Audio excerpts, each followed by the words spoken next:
Hello, and let's see what message is coming out of the pause deck for today's Clear Insight.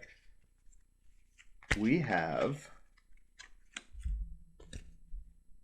practice number 31. Learn from your emotions.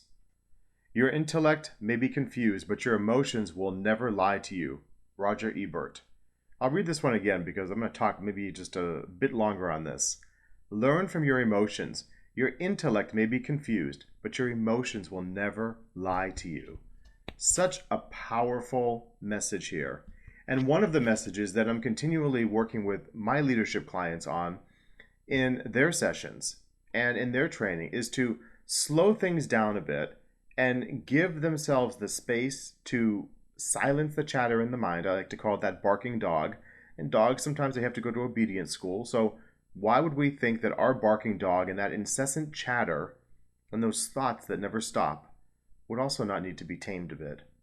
Once we can do that, we can then hear the messages coming from our heart, from our soul, from our inner wisdom, and we can start to connect with all of the feelings and emotions that are coming through our body. That energy in motion is coming into us and through us.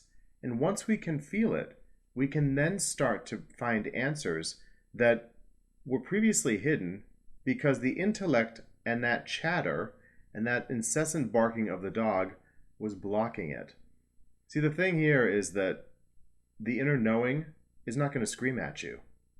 It doesn't need to. It's there. And once we can stop the screaming that's coming from up here and slow it down and start to connect with what's in here, what we know, there's so much more that we're capable of. This is the biggest shift that I have seen working with clients. They could spend 30 minutes talking from their head about what it is that they feel that they need to do and investigating all of the pros and cons and the options. And they've done that. Or they can slow things down a bit, quiet their breathing, close their eyes, connect with their heart, connect with their inner knowing, and listen for the message that's coming up next.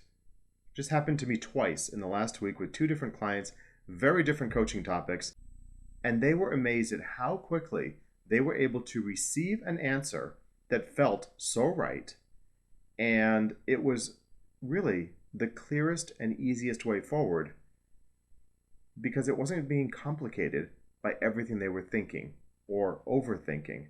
So I'd like to encourage you to find that quiet time, whether it's in the morning or even in the middle of the day.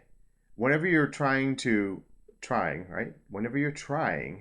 solve a problem or arrive at a decision, instead of trying, start allowing. And by allowing, give yourself that space to quiet your mind, slow your breathing, close your eyes, connect with the messages coming from inside, your inner knowing, your heart's wisdom, whatever it is you want to call it, your insight, your intuition, your inner power. It's all one and the same. It's different than the intellect of the mind. And while that is so valuable for us, and it allows us to do so many things, the true, the real answers, and often the clearest answers to the quickest path forward are right here. Enjoy it. Take care.